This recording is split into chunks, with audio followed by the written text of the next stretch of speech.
Boa noite, queridos e queridas, os amigos, a assistência do culto do Evangelho da Noite. Estamos aqui para realizar mais um culto do Evangelho da Noite. E hoje vamos fazer o culto do dia 19 de outubro de 2023.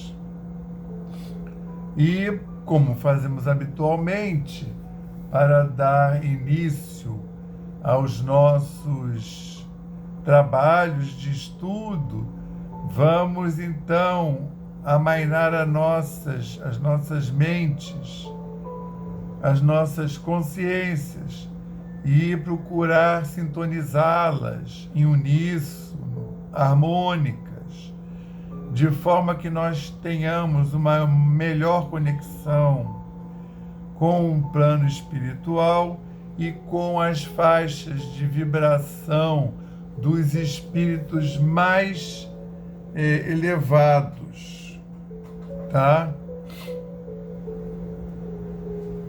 E para fazer isso, nós vamos ler uma página do livro Pão Nosso, e é a lição 154, Os Contrários. Que diremos, pois, à boa vista destas coisas? Se Deus é por nós, quem será contra nós? Paulo, na sua carta aos Romanos, capítulo 8, versículo 31. A interrogação de Paulo ainda representa precioso tema para a comunidade evangélica dos dias que correm. Perante nosso esforço, desdobra-se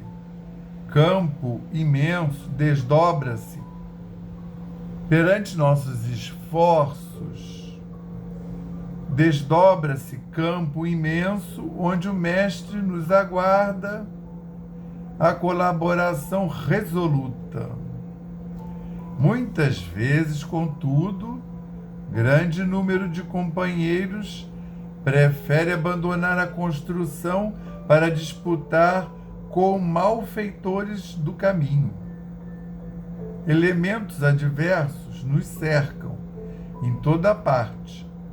Obstáculos inesperados se desenham ante os nossos olhos aflitos. Velhos amigos deixam-nos a sós. Situações favoráveis até ontem são metamorfoseadas em hostilidades cruéis. Enormes fileiras de operários fogem ao perigo, temendo a borrasca e esquecendo o testemunho. Entretanto, não fomos situados na obra a fim de nos rendermos ao pânico. Nem o Mestre nos enviou ao trabalho com o objetivo de confundir-nos através de experiências dos círculos exteriores. Fomos chamados a construir. Naturalmente, devemos contar com as 1000 eventualidades de cada dia, suscetíveis de nascer das forças contrárias, dificultando-nos a edificação. Nosso dia de luta será assediado pela perturbação e pela fadiga. Isto é inevitável num mundo que tudo espera do cristão genuíno. Em razão de semelhante imperativo, entre ameaças e incompreensões da senda, cabe-nos indagar, bem-humorados, à maneira do apóstolo dos gentios: se Deus é por nós, quem será contra nós? Graças a Deus. Tá vendo? Agora a gente já sabe de onde veio essa frase, né? Eu repetia, mas eu não sabia que tinha vindo de uma carta de Paulo, não. Viu? A gente aprende até na página de abertura.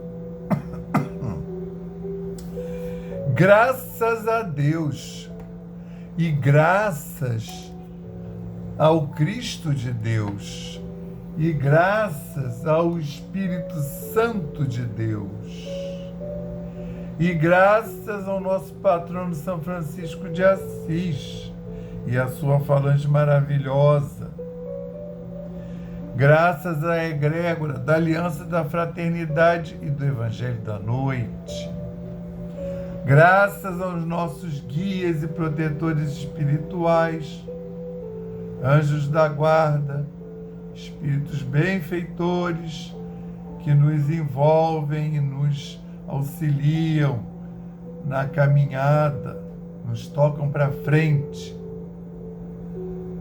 Senhor, dá-nos esse privilégio de participar desse banquete espiritual. Agradecemos desde o último culto que fizemos todo o envolvimento, todo o amparo, toda a proteção e toda a sugestão, toda a inspiração. Que mais uma vez nessa noite possamos aurir todas essas benesses, essas vibrações profundamente harmônicas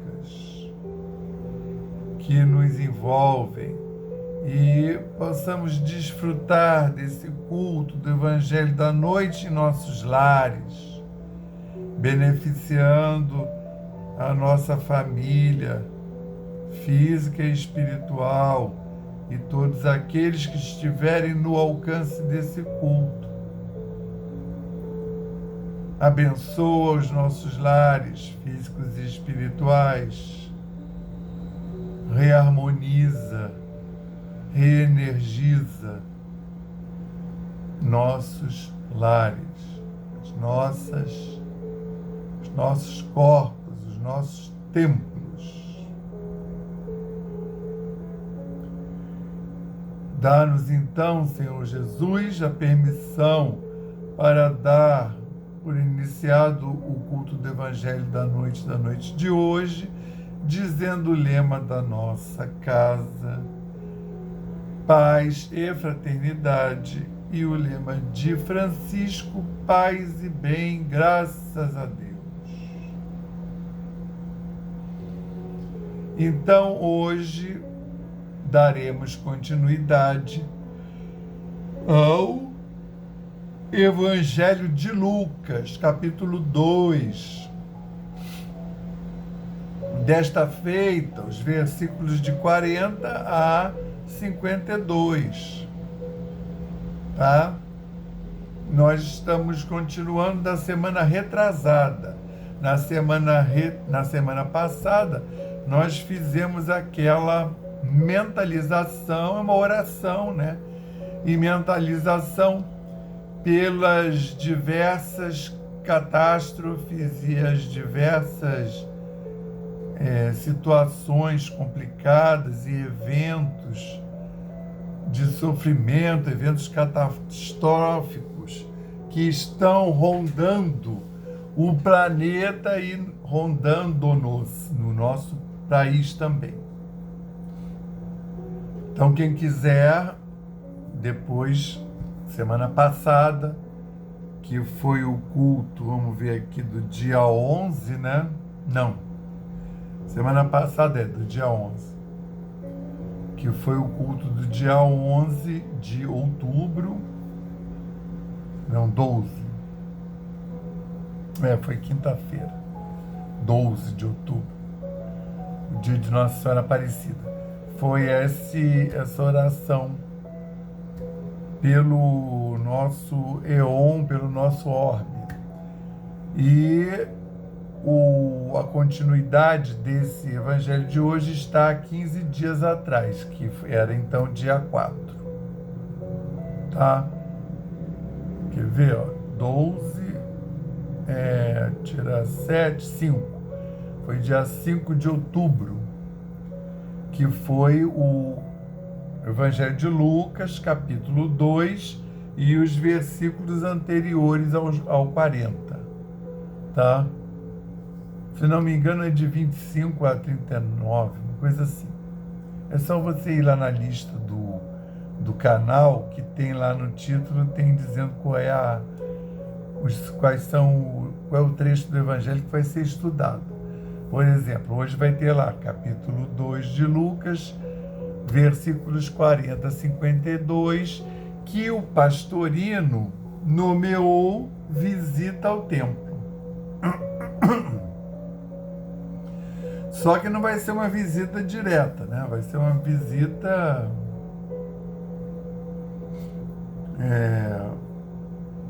em etapas. Então, a primeira etapa é essa daqui, ó. O Lucas narra assim: e o menino crescia e fortificava-se, enchendo-se de sabedoria, e a benevolência de Deus estava sobre ele. Seus pais iam anualmente a Jerusalém pela festa da Páscoa. Quando o menino tinha 12 anos, subiram eles, conforme o costume da festa, e findo os dias da festa, ao regressarem, ficou o menino Jesus em Jerusalém, sem que o soubessem seus pais. Mas estes,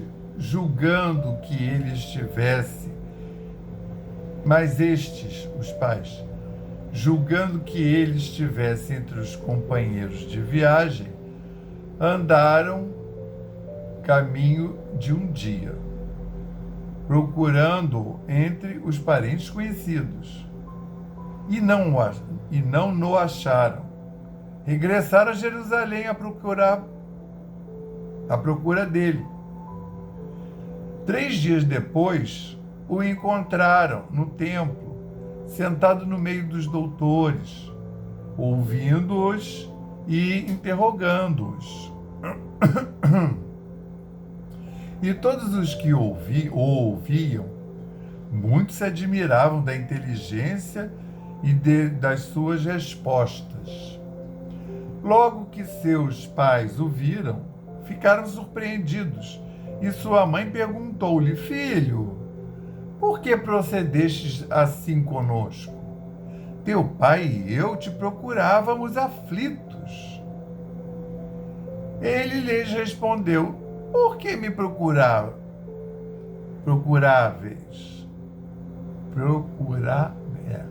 Por que me procuráveis? Não sabias que eu deveria estar no que é de meu pai? Eles, porém, não compreenderam as palavras que ele dizia. Então, desceu com eles e foi para Nazaré, e estava-lhe sujeito. Sua mãe guardava todas essas coisas em seu coração. E Jesus progredia em sabedoria e em maturidade e em benevolência, amor diante de Deus e dos homens. Que passagem, hein? É uma das poucas que dá uma ideia de Jesus menino, né? Não tem Jesus criancinha, brincando de correr, de pique na rua, né? Maria lá da porta dizendo: Jesusinho, para com isso, você vai se machucar. Não bate no coleguinha. Divide seu brinquedo com seu primo, que lá onde morava todo mundo era primo. E aí já mostra com 12 anos. Então, assim, 12 anos, para o menino ser apresentado, né, como um homem da comunidade, né, ao templo, era com 15 anos. Mas, com 12 anos, ele já era meio visto como adulto, tá? E já podia ter casado, né? A mulher era uma época das festas de rito de passagem.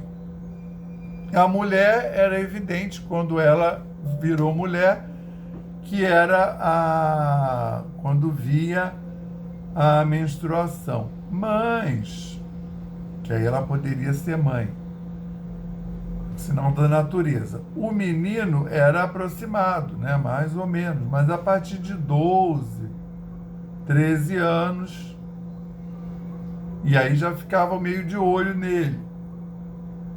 E por isso que aqui o Lucas, desde a última passagem, ele está mostrando que deu uma passagem de tempo. Desde a última narrativa dele, ele está mostrando que deu uma passagem de tempo. Se não me engano, na última narrativa, ele apresentou, José e Maria apresentaram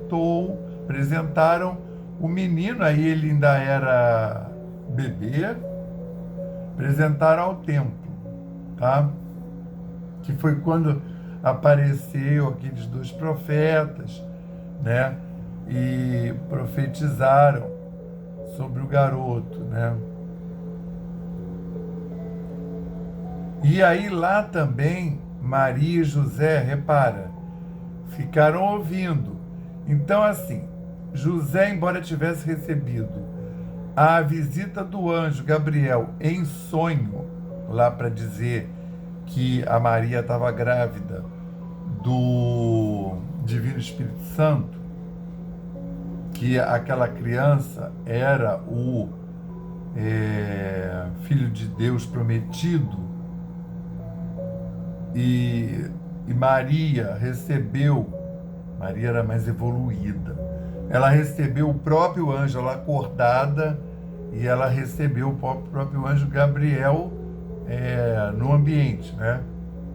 Uma materialização luminosa. Recebeu, o que eu estou falando não é incorporou, ela estava em casa e o anjo Gabriel apareceu.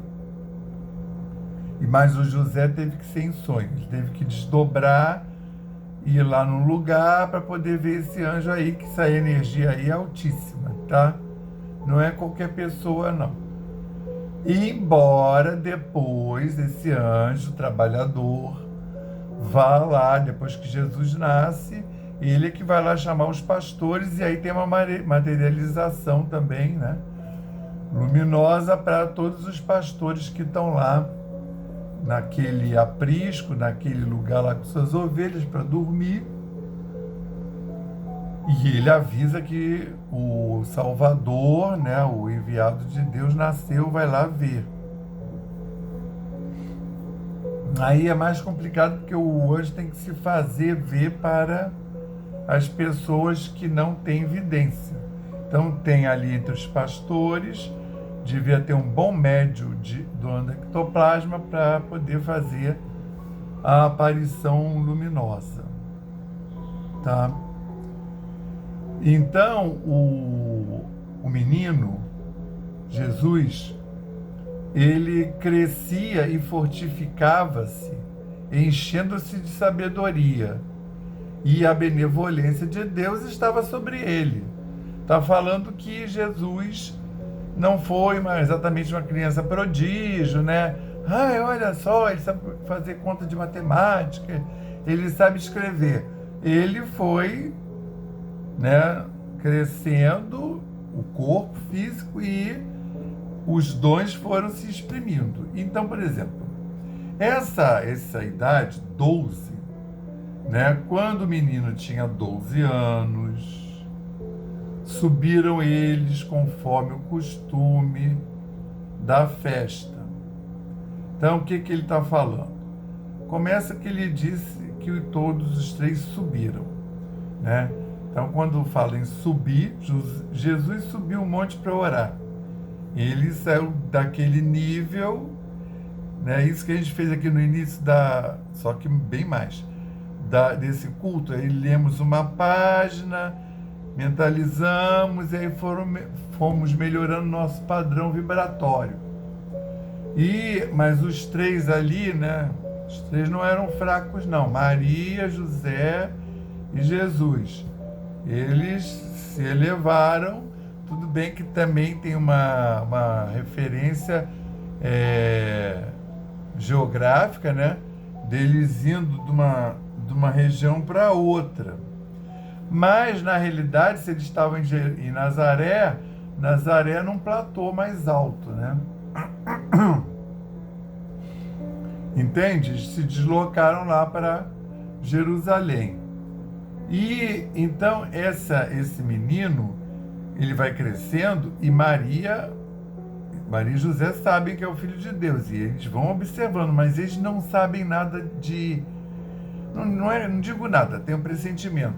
Mas, em princípio, eles não sabem, eles não são médiums, videntes, de ficar todo o tempo vendo, entendeu? Embora o José tenha sido aconselhado pelo mesmo anjo para sair da cidade e ir para o Egito, por causa do Herodes que estava atrás do Jesus Cristinho, e depois, quando o Herodes morreu, o anjo foi lá e disse: "Ô José, volta."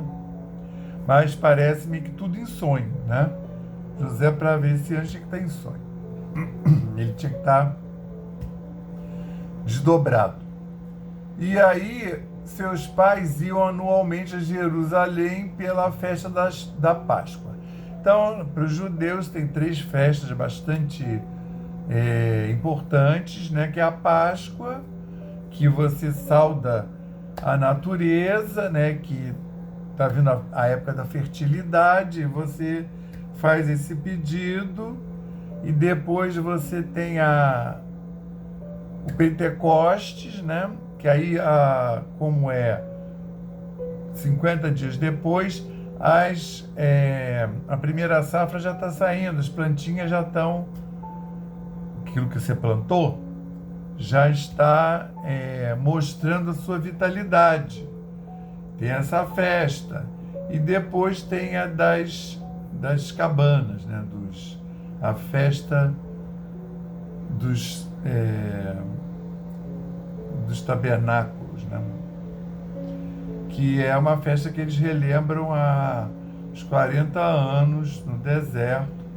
Você faz sua cabana e fica lá dentro dela durante a festa, mesmo que você esteja em casa. E esse povo todo que ia para lá, então já aproveitava, já levava mesmo para fazer cabana. Já levava material quando ia, né? E aqui, então, eles foram para a festa, teve a Páscoa, e estão voltando, né? Seus pais iam anualmente a Jerusalém pela festa da Páscoa. Quando o menino tinha 12 anos, eles subiram eles conforme o costume da festa. E, findo os dias da festa, ao regressarem, ficou o menino Jesus em Jerusalém, sem que o soubessem seus pais. Os pais. Por quê? Porque, na verdade, eles iam em família. Por exemplo, Nazaré inteira, era todo mundo judeu, Nazaré tinha sinagoga. Humilde, né? Mas tinha.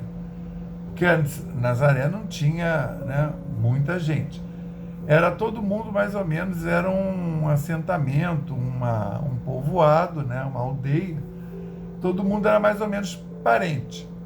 Então, eles foram juntos. Então, Jesus podia estar com uma tia de 2º grau, com os primos, né? Eles iam a família. E aí você imagina, Jesus com 12 anos, a família se retirou, e você imagina que Jesus viesse junto. Mas aí eles vieram embora, e o José e Maria andaram um dia para poder perceber que Jesus não estava no grupo. Mas Maria e José, julgando que ele estivesse com os companheiros de viagem, que eram primos de terceiro grau, de quarto, andaram caminho de um dia, procurando entre os parentes e conhecidos. E não o acharam. Regressaram a Jerusalém à procura dele. 3 dias depois o encontraram no templo, sentado no meio dos doutores, ouvindo-os e interrogando-os. E todos os que o ouviam, muitos se admiravam de sua inteligência e de suas respostas. Então, assim, você imagina isso. As pessoas não tinham livro em casa, não tinham acesso, né?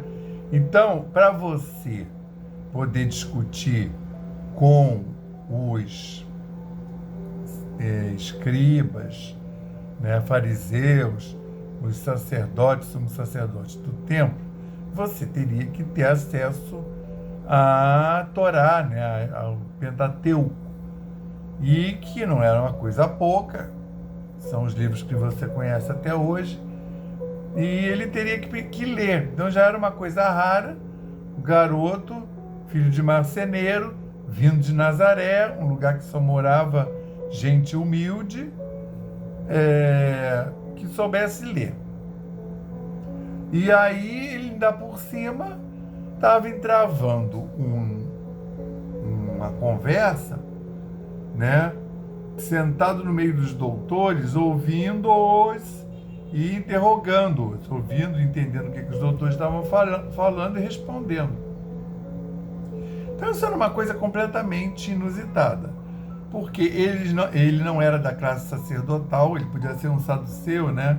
Podia ser de uma classe que tem acesso, né? Mas não é o caso. E ainda tinha a interpretação da lei. Então, ele fazia perguntas, os caras respondiam, ainda tinha isso, a sabedoria. Lá na primeira frase, e o menino crescia e fortificava-se, enchendo-se de sabedoria, e a benevolência de Deus estava sobre ele. Então ali, e a questão dele ter 12 anos. 12 é um número do avatar, né? De alguém que está cumprindo uma missão espiritual e física, está fazendo uma ascensão de corpo e alma, né?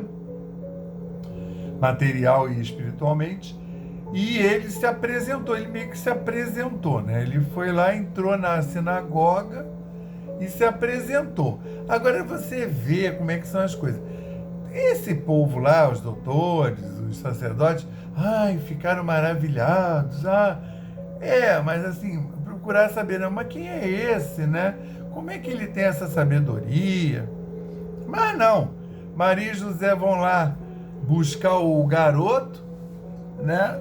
Só faltaram dar um passa fora nele, passa fora para casa, uma chinelada no bumbum, né? E os caras da sinagoga, tipo assim, da onde que veio essa pessoa, né? Porque isso é um sinal, né? Estavam fazendo um sinal, mas como a gente sabe que depois ele vai cansar de fazer sinal, né? Até ressuscitar ele vai fazer, mas ninguém vai dar a menor bola. A verdade é essa. É que sabe o que acontece? Aqui está com ar-condicionado e o gato, ele não para, ele quer entrar e sair, abre a porta.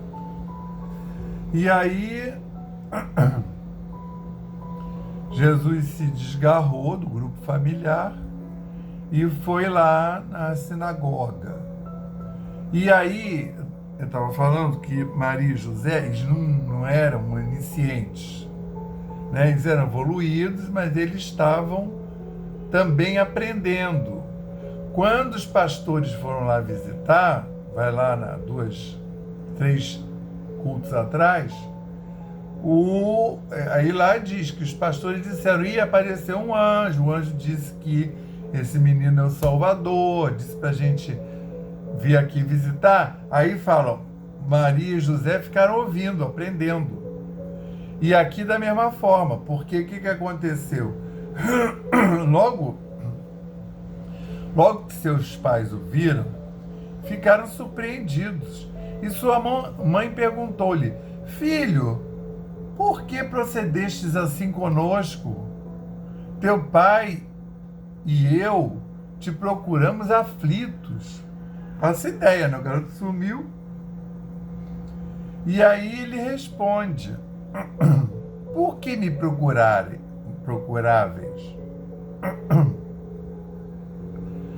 Não sabeis que eu devia estar no que é de meu pai? Né? É a casa do pai dele. O templo é a casa do pai dele, né? Que é a sinagoga, que vem lá da união, né, do povo judeu com esse Deus monoteísta, que é cultuado na sinagoga, e que prometeu mandar o filho. E aí o que acontece? Aí ele falou, né? Eles, porém, não compreenderam as palavras que ele dizia. Vê bem, Maria e José, eles, porém, não compreenderam as palavras que ele dizia. Então desceu com eles e foi para Nazaré e estava-lhes sujeito. Então Jesus, né, foi para Nazaré, voltou para casa e estava-lhes sujeito. Ele era, né, o filho daquela mãe, daquele pai. Como bom judeu, ele obedecia. Mas sua mãe guardava todas essas coisas em seu coração. Ela está aprendendo, né, o papel dela, do Cristo. E Jesus progredia em sabedoria e maturidade. E em benevolência, Pastorino pôs amor, entre aspas, entre aspas não, parênteses, diante de Deus e dos homens. Então ele fez essa apresentação. Esses sacerdotes, sumo sacerdote, escriba e fariseu deste templo já souberam da presença do Cristo. Entendeu? Ó, isso aí é o gato passando na frente da luz. Tá vendo? Ele entrou aqui de novo, já tinha saído, eu fechei a porta. Agora ele entrou de novo. Entendeu? E se eu fechar a porta, ele vai começar a bater. Vai perturbar mais. Então, você vê que essa passagem, ela é toda cheia de simbolismos, né?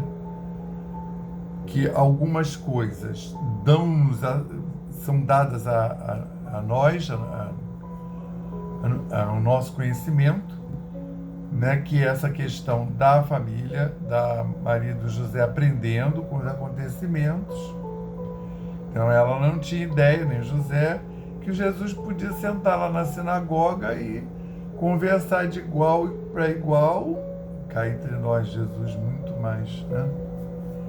Jesus podia fazer umas perguntas ali que ninguém ia responder, como de fato no futuro ele vai fazer, né? Que a gente já veio lá do Evangelho de Mateus, a gente viu que Jesus faz esse... era até uma... como é que chama? Era uma maneira de pregar. Os próprios rabinos, eles faziam essa maneira dialética, né? Pregavam o ensinamento através de perguntas que eles mesmos respondiam ou jogavam para a plateia. E Jesus vai fazer muito isso com coisas que eles não são capazes de responder, entendeu? Então, para você ter uma ideia, ele já estava lá sentado, não é com um, não, era o pessoal que apareceu lá, né? Aqui não diz do que ele viveu, o que ele bebeu, o que ele comeu e há quanto tempo ele estava na sinagoga. Mas estava no meio dos doutores, né? É provável que, como foram 3 dias, olha, o outro número, Maria e José demoraram 3 dias para encontrá-lo, que é um número ligado à espiritualidade, né? Então, ele deve ter ido num dia, voltava no outro, a ponto de capitanear a atenção dos doutores da sinagoga, né?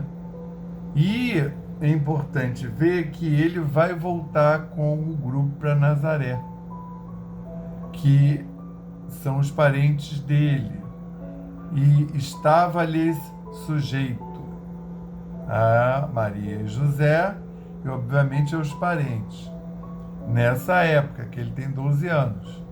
Mas depois, quando ele começar a pregação, a gente vai lembrar que ele, né, começa lá em Nazaré, faz uma pregação, mas depois ele sai para o mundo, né? Ele faz uma vez, depois na segunda vez que ele vai, aí é derradeira, tem até aquela briga com os primos dele, né? Então, é isso. Vamos passar para nosso passe poderoso, fluídico terápico.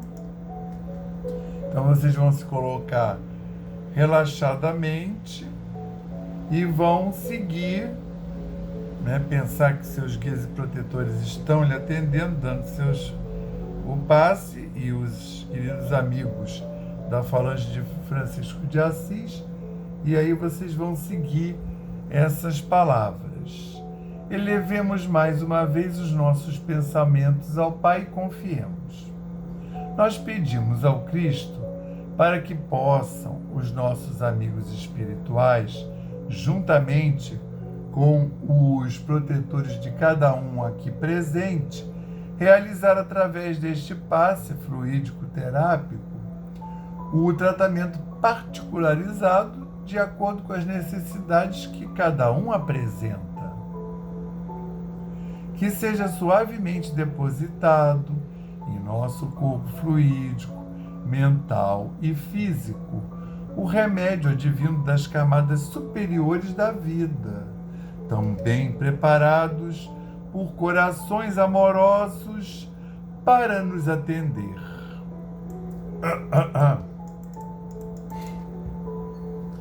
Rogamos ainda que os benefícios deste passe se estendam aos nossos lares,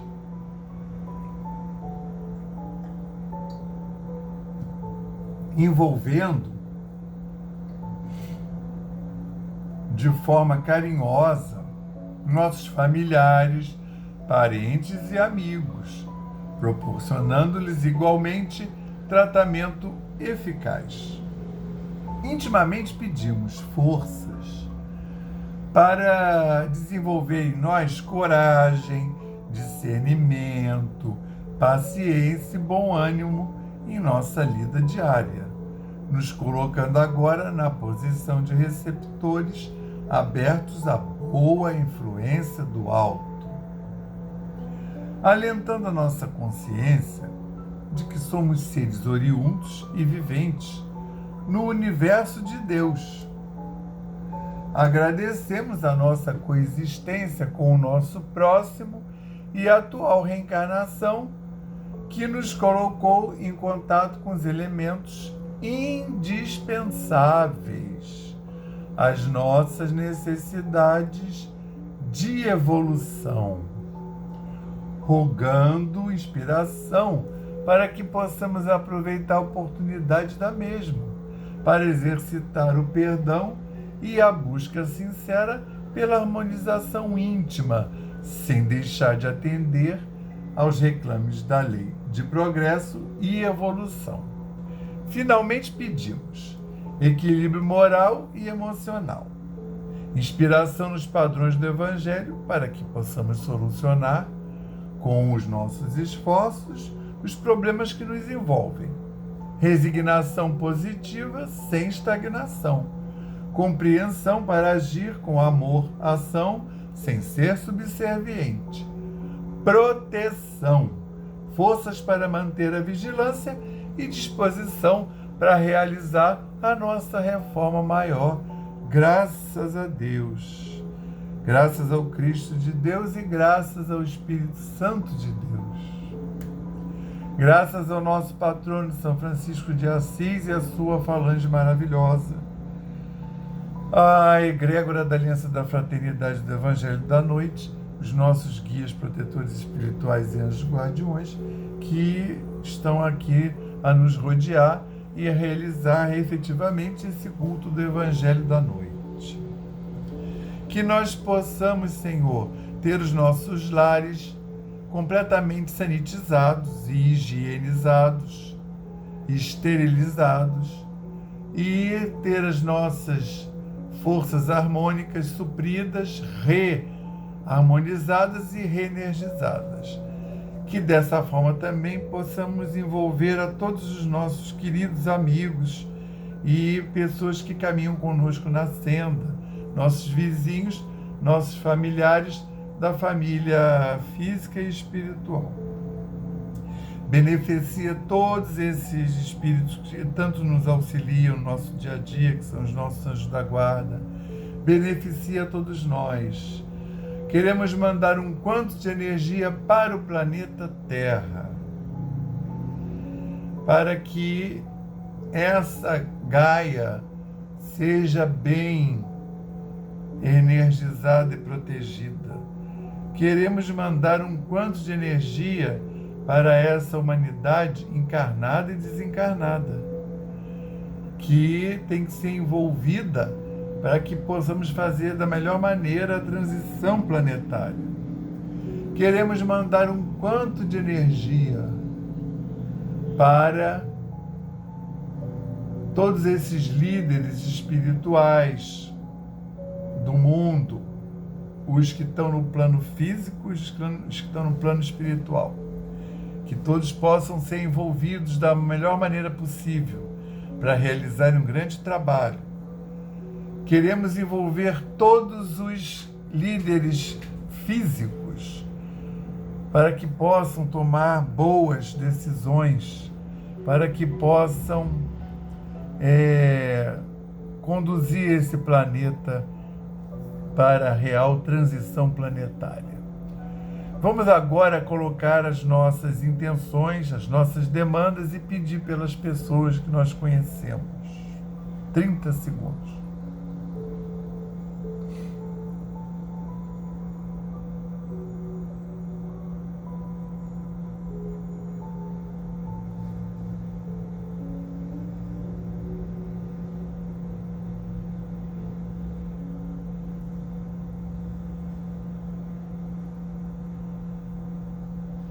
Nosso Senhor Jesus Cristo, queremos pedir a permissão para dar por encerrado o Evangelho da noite de hoje, dizendo o lema da nossa casa, paz e fraternidade, e o lema de Francisco, paz e bem. Graças a Deus, que tenhamos uma excelente semana, envoltos na paz e no amor do Cristo.